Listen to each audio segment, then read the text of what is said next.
Park Du-hwan stood alone in the cockpit of his small ship, watching the dead station grow larger through the viewport. The pale dawn hung in the darkness like a forgotten giant. Its hull scarred by 60 years of cosmic dust and neglect. Once, this station had been home to 2,000 beings from a dozen different species. Now, it was nothing but a tomb drifting through empty space. Du-hwan was 38 years old with gray streaks already showing in his short black hair. His face carried the hard lines of a man who had seen too much death. 10 years ago, he had been a sergeant in the Republic of Korea Space Marines. He had led his squad through the worst fighting of the Titan insurgency. He had watched every single one of them die in a boarding action gone wrong. The military gave him medals and called him a hero. He called himself a survivor of his own failure. After his discharge, he became a salvager. It was lonely work, perfect for a man who no longer trusted himself to lead others. He would find abandoned ships and stations, claim legal rights to them, restore what he could, and sell them for profit. It kept him busy. It kept him away from people. Most importantly, it kept him from thinking too much about the past. The pale dawn was his biggest claim yet. He had won the salvage rights in a heated auction, somehow outbidding 3 major corporations. The station had been officially abandoned after what the records called a catastrophic decompression event. All crew lost. No survivors. The Galactic Cooperative, which was the alliance of 12 spacefaring species that governed most of known space, had sealed the station and left it to rot. But Du-hwan had heard rumors in the dark corners of salvager bars. Some said the Pale Dawn was not abandoned because of an accident. Some said something happened there that the cooperative wanted forgotten. Du-hwan did not believe in rumors, but he did believe in profit. A station this size, properly restored, would set him up for life. He docked his vessel, which he had named the Patient Hand, at the main airlock. The seal was old, but still functional. He cycled through and stepped into darkness. His helmet light cut through the black, revealing a corridor frozen in time. Dust hung motionless in the zero gravity. Personal belongings floated gently in the stillness. A child's toy drifted past his face, a small stuffed creature from some alien world. Du-hwan pushed it aside and moved deeper into the station. The work began. For 3 weeks, Du-hwan labored alone. He sealed hull breaches with emergency patches. He reactivated life support systems one section at a time. He restored power to the main reactor, working carefully to avoid triggering any failsafes that might see the whole station explode. It was hard, exhausting work, but he was good at it. The station slowly came back to life around him. On the 18th day, he reached the central computer core. This was the heart of any station, the place where all information was stored. If he could restore the computer systems, he could access maintenance logs, structural reports, and everything else he needed to complete the restoration efficiently. The core powered up with a hum that vibrated through the deck plates. Du-hwan connected his personal terminal and began accessing files. What he found made him stop cold. The data was corrupted, not by time or decay, but by deliberate deletion. Someone had systematically destroyed specific files, targeting them with precision while leaving others intact. Maintenance logs were complete. Crew rosters were complete. But everything related to research projects on Deck 7, the xenobiology wing, had been wiped clean. Du-hwan sat back in his chair and thought about this. In his experience, people only destroyed information when they had something to hide. The question was whether he wanted to know what that something was. He decided he did. Deck 7 was sealed behind emergency bulkheads.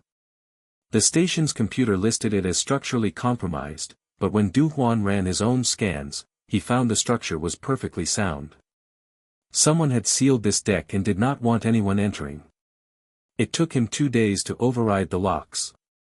When the bulkhead finally slid open, he stepped into a corridor that looked exactly like every other corridor on the station, clean, empty, dead. He searched methodically, room by room, laboratories filled with equipment he did not recognize, storage units containing samples that had long since decayed. Everything looked abandoned, but normal. Then he found the wall. It was in a small laboratory at the far end of the deck. The wall looked solid, but his scanner showed a hollow space behind it. Du Huan ran his hands along the surface until he found a hidden release. The wall slid aside, revealing a chamber that should not exist. Inside were 12 stasis pods.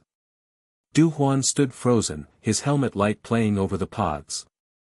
They were arranged in 2 neat rows, each one humming softly with independent power. Through the frosted glass covers, he could see shapes, bodies, living beings, held in suspended animation for what must have been 60 years. He moved closer to the nearest pod and wiped the frost from the glass. The face that looked back at him was not human. It was not any species he had ever seen or heard of. The skin was pale blue-gray.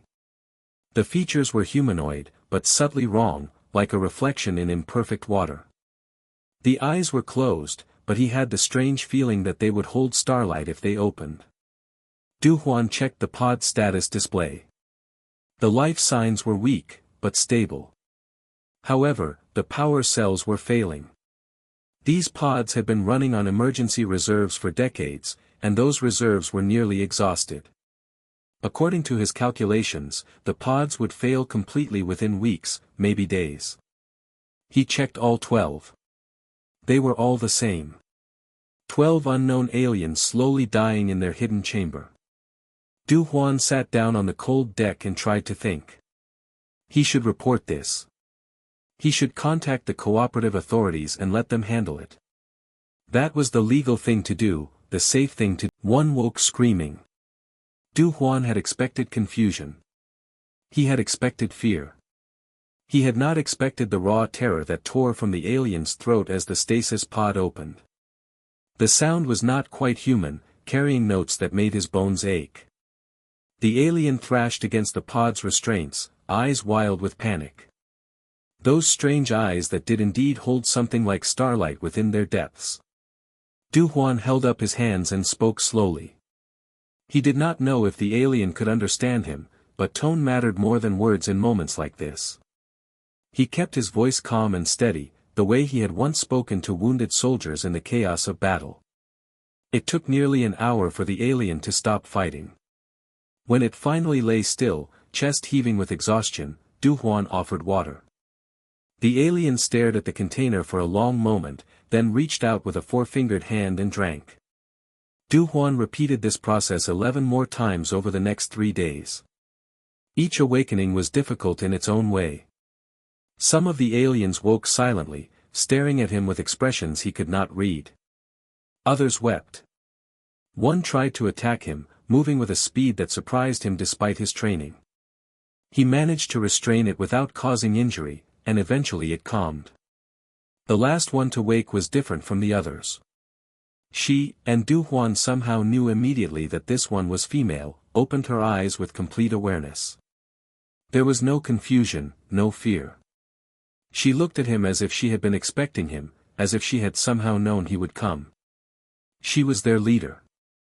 That became clear within minutes of her waking. The others gathered around her speaking in a language that sounded like wind through crystal chimes. She listened to them, then turned to face Du Huan. She spoke, and to his amazement he understood her. The words were accented strangely, but they were his language, Korean. "You woke us," she said. "Why?" Du Huan did not know how to answer that question. He settled for honesty. "Your pods were failing. You would have died. Many would prefer we had." She studied him with those starlight eyes, and Du Huan felt as if she was looking directly into his soul. Whatever she found there seemed to satisfy her. She nodded once, then turned to address her people in their chiming language. When she turned back to him, her expression had softened slightly. "I am called Yuna now," she said. "It is a name from your tongue. My true name cannot be spoken by your voice. You are Du Huan, the one who restored this place. How do you know my name? The station speaks to us. We can hear its systems. We know much about you, Duwan of Earth. You were a warrior. You carry great pain. Duwan felt his jaw tighten. The station doesn't have records about me. Not in words, in patterns. The way you move through corridors, the care you take in repairs, the rhythm of your breathing when you sleep. We are very old, Duwan. We have learned to read such things. He did not know how to respond to that. So, he asked the question that had been burning in his mind since he found them. What are you? Why were you hidden here? Yuna was silent for a long moment. When she spoke again, her voice was heavy with sorrow. We call ourselves the Hanul. It is not our original name. Our language is too different from yours, but Hanul is close in meaning. It means sky, heaven, the place from which we came. I've never heard of your species. You're not in any cooperative database. No, we would not be. Yuna sat down on the edge of her pod, suddenly looking very tired despite her ageless face. The cooperative erased us from history. They tried to erase us from existence. What you see here, these 12, we are all that remain of a civilization that once spanned 100 worlds. Duwan felt cold spread through his chest. What do you mean, erased? Genocide, Yuna said simply. Complete and systematic. It took them 12 years to hunt us across the galaxy, 12 years to murder billions of my people. When it was done, they wiped every record. They made it so we had never existed at all. Duwan wanted to deny this. The Galactic Cooperative was not perfect, but it maintained peace across known space. It had welcomed humanity into the galactic community less than 2 centuries ago. The idea that it could orchestrate genocide was impossible to accept. But he had seen the deleted files. He had seen the sealed deck. He had seen 12 beings hidden away like shameful secrets. Why? He asked. Why would they do this? Yuna was quiet for a long time before answering. During the following weeks, as Duwan continued his restoration work with the Hanul's help, she revealed the truth piece by piece. It was as if she needed time to decide how much to trust him, or perhaps as if the memories were too painful to share all at once. The Hanul had been an ancient civilization. They had traveled the stars for thousands of years before the Cooperative's founding species had even developed basic tools. When they finally made contact with the Cooperative 112 years ago, they had done so with open hands and peaceful intentions. They had also carried proof. During their long history, the Hanul had documented the true origins of the Cooperative's 3 founding species. They had records showing that these species had not risen to power through wisdom or diplomacy. They had risen through murder. 17 other species had been systematically destroyed over millennia, their histories erased, their peoples exterminated. The Hanul, believing in truth above all else, had offered to share this knowledge freely. They thought it would lead to reform, to justice. Instead, the Cooperative's inner council had voted for their complete destruction. Duwan listened to this history while rewiring power conduits with Yuna at his side. The Hanul worked alongside him now, their technical knowledge far beyond anything he had encountered. They restored systems in hours that would have taken him weeks. They seemed grateful for the work, as if staying busy helped them not think about all they had lost. On the day he finally accessed a corrupted data fragment from the station's deep archives, Duwan saw the proof for himself. Beside him, her blue-gray skin pale in the starlight. Now you know, she said quietly. Now you must decide what to do with this knowledge. Duwan thought about everything he had believed about the galaxy. He thought about his years of service to humanity's place within the Cooperative. He thought about the 12 survivors who had trusted him with their lives and their truth. I don't know yet, he admitted. But I know I won't abandon you. Whatever comes next, we face it together. Yuna placed her 4-fingered hand on his arm. You humans, she said, you are very strange, very stubborn. We prefer persistent, Duwan replied. For the first time since her awakening, Yuna smiled.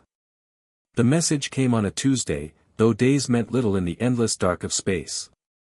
Duwan was repairing a navigation array when his communication console lit up with an automated alert. A cooperative patrol vessel had entered the system. It was heading directly for the pale dawn. He found Yuna in the hydroponics bay, teaching two younger Hanul how to coax life from the ancient growing systems. When he told her about the patrol, her face went perfectly still. "How long?" she asked. 6 hours until they reach communication range. 8 until they can dock. Then we have 8 hours to decide who lives and who dies. Duwan had spent 3 months with the Hanul now. He had come to know them as individuals, not just refugees. There was Min-ho, who had been an engineer on a Hanul colony ship, and who worked beside Duwan each day with gentle patience. There was Somi, barely an adult by Hanul standards, who had been in stasis since she was a child, and was now learning about a galaxy that had changed beyond recognition. There was old Taeyang, who rarely spoke, but sometimes sang in the evenings, his voice carrying melodies from a dead world. Duwan could not let them die. "Tell me everything," he said to Yuna. "Everything you have held back. I need to understand what we are truly facing." They sat in the observation deck as Yuna finally revealed the full truth. The Truth Keepers, the secret alliance that had hidden the Hanul here, were not a small group of rebels. They had members in every species of the cooperative, even among the founding species themselves.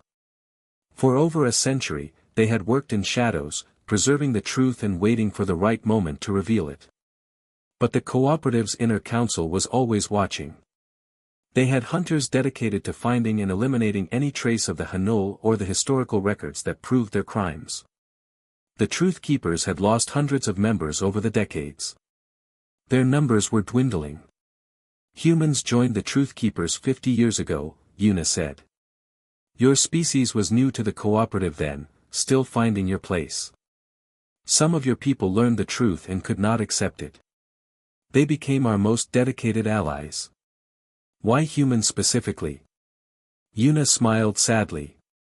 "Because you are young. Because you have not been by centuries of cooperative lies. And because there is something in your species that refuses to accept injustice quietly. The Hanul were like that once before we became too peaceful, too trusting." Du Huan thought about this. He thought about human history. About all the times his people had fought against oppression and tyranny. They did not always win. They were not always right. But they never stopped trying. "The patrol," he said.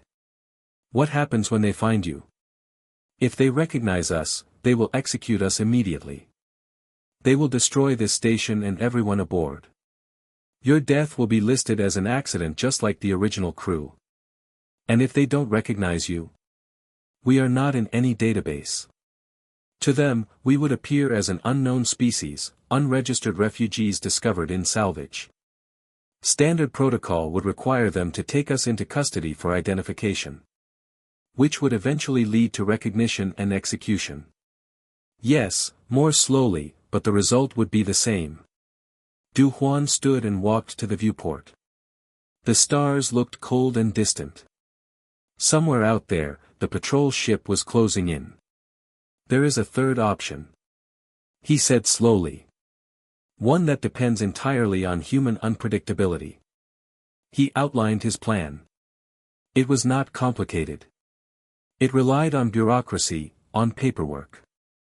On the simple fact that the cooperative was a massive organization where things moved slowly and procedures had to be followed. Most importantly, it relied on the patrol commander being the kind of person who might listen. "It will not work," Yuna said. "You are asking them to ignore their training, their loyalty, everything they believe. I am asking them to look at evidence with their own eyes. I am asking them to think for themselves. Humans are good at that. Even when it gets us in trouble." The patrol arrived on schedule. Du Huan watched their ship approach on the station's external cameras. It was a standard cooperative vessel crewed by a mix of species but commanded by a human. Commander Baek Ji-won according to the identification signal. Korean like himself. He met her at the airlock personally. Commander G1 was younger than he expected. Perhaps 30 years old, with sharp eyes and a posture that spoke of military training. She looked at him with immediate suspicion. Park Du-hwan, she said, reading from a tablet. Former Marine, honorable discharge, registered salvager. You've been living alone on this station for 4 months. Not entirely alone. Du-hwan replied. He gave her a tour. He showed her everything, including the Hanul. He introduced them as unregistered refugees he had discovered in stasis, which was technically true. He filed formal paperwork requesting species identification assistance. Which was proper protocol. He acted as if he had nothing to hide. G1 was clearly thrown off balance. She had expected to find a salvager cutting corners, maybe smuggling goods on the side. She had not expected 12 unknown aliens being presented openly for official processing. You should have reported this immediately, she said. With him saying little, preparing themselves for whatever would come. On the 3rd day, G1 came back. She came alone without her crew, wearing civilian clothes instead of her uniform. Her face was pale and her eyes were red as if she had not slept. She found Du-hwan in the observation deck. I watched it all, she said. Her voice was barely a whisper. The recordings, the council meetings, the death counts. I watched our leaders discuss the murder of billions like they were talking about budget allocations. I know, Du-hwan said. Everything I have dedicated my life to serving is built on mass graves. G1's hands were shaking. My grandmother served the cooperative. My mother served. I have served since I was 18 years old. And it was all a lie. Du-hwan could have said many things. He could have tried to comfort her, to soften the blow. Instead, he spoke the words that had been forming in his mind for months. Then we build something new. G1 looked at him with eyes full of pain and confusion. How? The cooperative spans hundreds of worlds. They have fleets, armies, control over everything. We are 2 humans and 12 aliens on a salvaged station. We start small. We gather evidence. We find others who have seen the truth and refuse to accept it. The truth keepers have been working for a century. We join them. We carry their work forward. They will hunt us. They will kill everyone we care about. Probably. But consider the alternative. We stay silent. We let them continue. More species die. More history gets erased. Eventually, they will decide that humans are a threat, too. And then it will be our turn. G1 was silent for a long time. When she finally spoke, her voice was steady. My crew thinks I went down to the station to conduct a final inspection. If I file a report saying this station is structurally compromised and should be demolished, they will leave. They will expect the station to be destroyed remotely within the week. And you? I can fake a shuttle accident. It would not be difficult. Beck G1 dies and someone new takes her place. Someone who can move through cooperative space without suspicion. That is a lot to sacrifice. G1 looked out at the stars, at the darkness between them. My grandmother used to tell me that the measure of a person is what they do when no one is watching. When they have to choose between safety and truth. She turned to face him. I know what I have to do. The question is whether you can use me. Du-hwan extended his hand. Welcome to the Forbidden Alliance, Commander. G1 took it. 3 days later, her crew departed.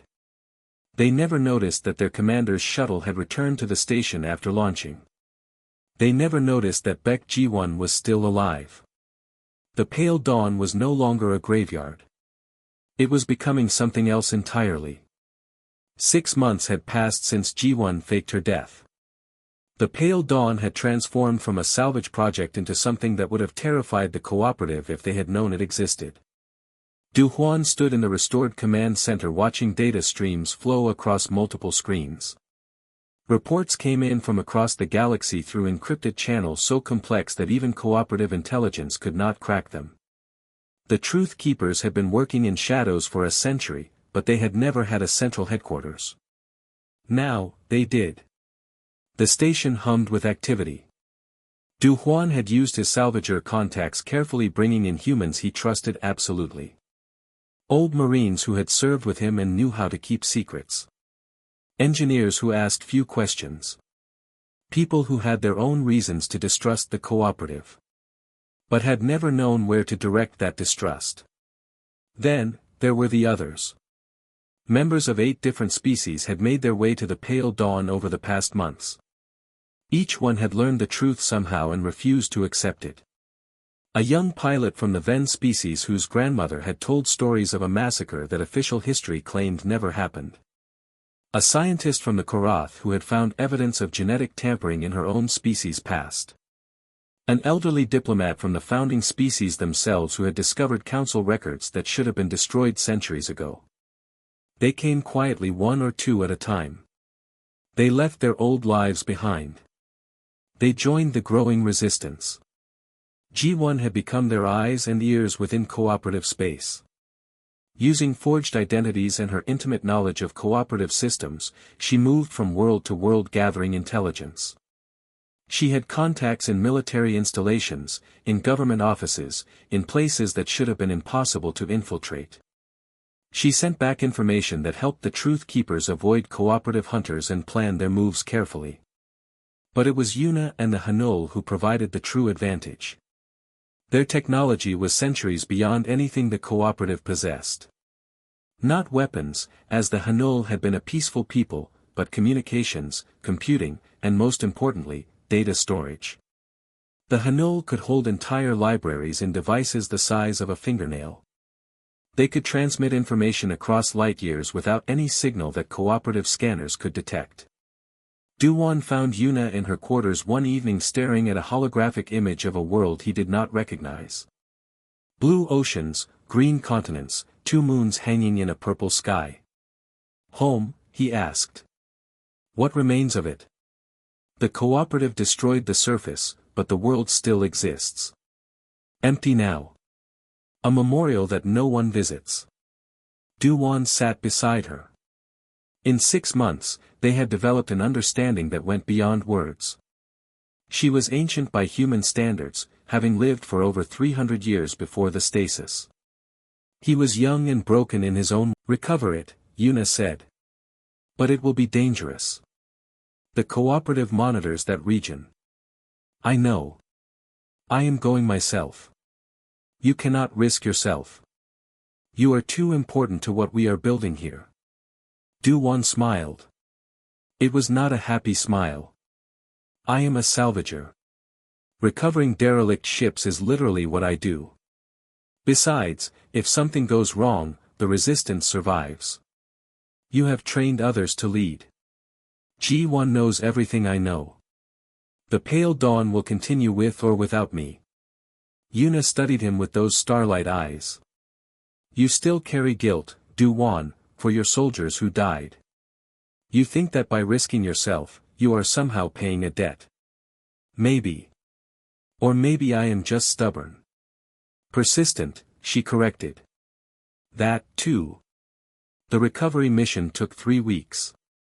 Du-Wan went with a small crew of 4, including Miho, the Hanul engineer, and 2 humans who had been with him since the beginning. They found the Watcher ship exactly where G1 had reported it. A massive vessel of strange design that seemed to absorb light rather than reflect it. Getting inside was the first challenge. The ship had no airlocks that matched any known species. Eventually, Miho found a way in through what might have been an emergency hatch, using Hanul technology to interface with systems that had been dormant for 50 millennia. The interior was vast and silent. The corridors were built for beings much larger than humans or Hanul, with ceilings that vanished into darkness above. There were no bodies, no personal effects, nothing to indicate what the Watchers had looked like or what had happened to them. But there was the database. It filled an entire chamber, crystalline structures pulsing with soft light. Miho interfaced with it carefully, downloading information into Hanul's storage devices. The process took 4 days. When it was complete, they had more data than the Truth Keepers had ever possessed. The journey back to the Pale Dawn was tense. Every scanner contact made Du-Wan's heart race, but they were not detected. Whatever luck had protected them so far continued to hold. When they finally docked and Du-Wan presented the data to the assembled Truth Keepers, the chamber fell silent. The Watchers had documented everything. The rise and fall of hundreds of species over 50,000 years. The expansion of the 3 founding species from their home world. Their systematic elimination of any civilization that might challenge their dominance. 17 species exterminated before the Hanul. The exact methods used, the exact death tolls, the exact council votes that had authorized each genocide. But there was more. The Watchers had also documented patterns. They had analyzed the founding species' behavior across millennia and had developed predictions for the future. According to their calculations, the founding species did not simply eliminate threats. They eliminated potential. Any species that showed signs of eventually surpassing them would be targeted for destruction. The Hanul had been first on that list when they were discovered. Their advancement had been too obvious to ignore. But the Watchers had identified another species that would eventually reach the same level. A young species, violent and chaotic, but possessing a unique combination of adaptability and determination. A species that, if left alone, would surpass the founding species within 2 centuries. Humans. Yuna looked at Du-Wan across the silent chamber. Now you understand, she said softly. We are not just fighting for the Hanul or for historical justice. We are fighting for your species' survival. The cooperative has not moved against humanity yet because you are still young, still useful. But the moment you become too advanced, too independent, too powerful, they will do to you what they did to us. Du-Wan felt the weight of this knowledge settle onto his shoulders. It was one thing to fight for truth and justice in the abstract. It was another to know that his entire species was scheduled for extermination. He looked around the chamber at the faces watching him. Humans, Hanul, members of 8 other species who had risked everything to be here. They were all looking to him for a response. Then we make sure that moment never comes, he said. We expose the truth before they can act. We build alliances. We prepare. We do what humans have always done when someone tries to destroy us. What is that? Asked a young human who had joined just weeks ago. Du-Wan smiled, and this time there was iron in it. We survive. We fight. And we never, ever give up. The chamber erupted in voices, planning, arguing, organizing. The resistance had a new purpose now. They were not just preserving history, they were fighting for the future. 5 years had passed since Du-Wan had found the dying Hanul in their hidden pods. The Pale Dawn was no longer recognizable as the derelict station he had claimed through a salvage auction. It had become a city in space, a hidden headquarters where beings from a dozen species worked together toward a single goal. The Truth Keepers had grown beyond anything their founders could have imagined. They had cells on every major cooperative world. Members in every branch of government and military. They had been preparing for years, gathering evidence, building networks, waiting for the right moment. That moment had finally arrived. Du-Wan stood in the newly constructed war room, surrounded by holographic displays showing real-time feeds from across the galaxy. Yuna was at his side, unchanged by the years. Her starlight eyes focused on the data streaming before them. G1 was your order. Dowan looked at Yuna. She nodded once, a small movement that carried the weight of everything her people had lost. Transmit. He said. The signal went out. Across the galaxy, screens flickered, broadcasts were interrupted. Emergency frequencies came to life, and suddenly everyone was watching. Dowan's recorded face appeared on billions of devices. He had written this message dozens of times, searching for the right words. My name is Park Dowan. I am a human, a former Marine, and a citizen of the Galactic Cooperative. What I am about to tell you will be difficult to hear. Many of you will not believe it. That is why I am providing evidence that cannot be denied. For over 1,000 years, the three founding species of the cooperative have maintained their power through systematic genocide. 17 species have been exterminated before they could challenge the founders' dominance. All records of their existence have been erased. You have been living in a galaxy built on mass graves. The Hanul were the most recent victims. Destroyed 112 years ago. 12 of them survived, hidden by members of a secret resistance called the Truth Keepers. I found them on an abandoned station. They shared their evidence with me. Attached to this broadcast is the complete historical archive of a species called the Watchers, who documented everything before their own disappearance 50,000 years ago. You will find records of every genocide. You will find council votes. You will find death counts in the billions. You will also find predictions. According to Watcher analysis, the founding species will eventually target humanity for the same fate. We are scheduled to be exterminated once we become too advanced to control. I am not asking you to start a war. I am asking you to demand the truth. I am asking you to remember the species that died so the founders could maintain their power. I am asking you to help us build a galaxy where this never happens again. We are the Truth Keepers. We have been watching over this knowledge for a century, waiting for the right moment to share it. That moment is now. Look at the evidence. Make your own judgment. And then decide what kind of galaxy you want to live in. The recording ended. The data files began downloading on every device that had received the signal. For a long moment, the war room was silent. Then Miho spoke, his voice carrying an edge of wonder. The network traffic is overwhelming every metric we have. Billions of beings accessing the files simultaneously. Cooperative military frequencies are going insane. Jivan reported. They are trying to jam the signal, but it has already spread too far. Local authorities on at least 40 worlds are reporting civil disturbances. Dowan sat down heavily in his command chair. He had done what he set out to do. Whatever came next was beyond his control. The next few months were chaos. Some worlds fell into violence as populations turned on cooperative authorities.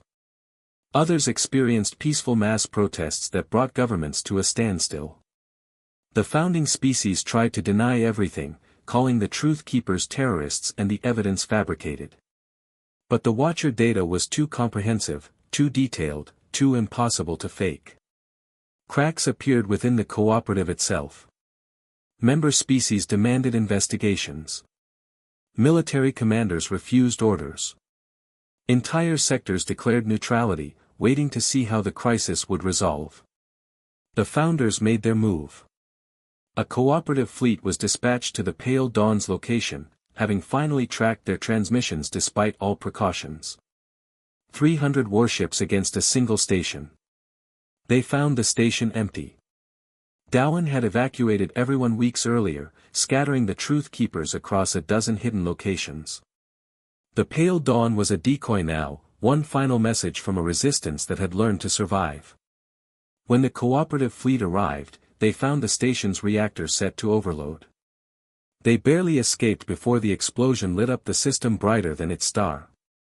The war lasted 3 years. It was not truly a war of weapons, though battles were fought and people died. It was a war of information, of organization, of slowly building alliances that the founding species could not break. In the end, it was not the Truth Keepers who brought down the old order. It was the cooperative's own members. Species that had been content with their place in the hierarchy began demanding answers. Military officers who had served loyally for decades refused to fire on civilians. Politicians who had supported the founders found themselves abandoned by their own people. The founding species representatives were arrested by their own security forces. They stood trial on charges of genocide and crimes against sentient life. The evidence was undeniable. The verdict was unanimous. 50 years after Darwin had first set foot on the pale dawn, a reformed Galactic Council convened for the first time.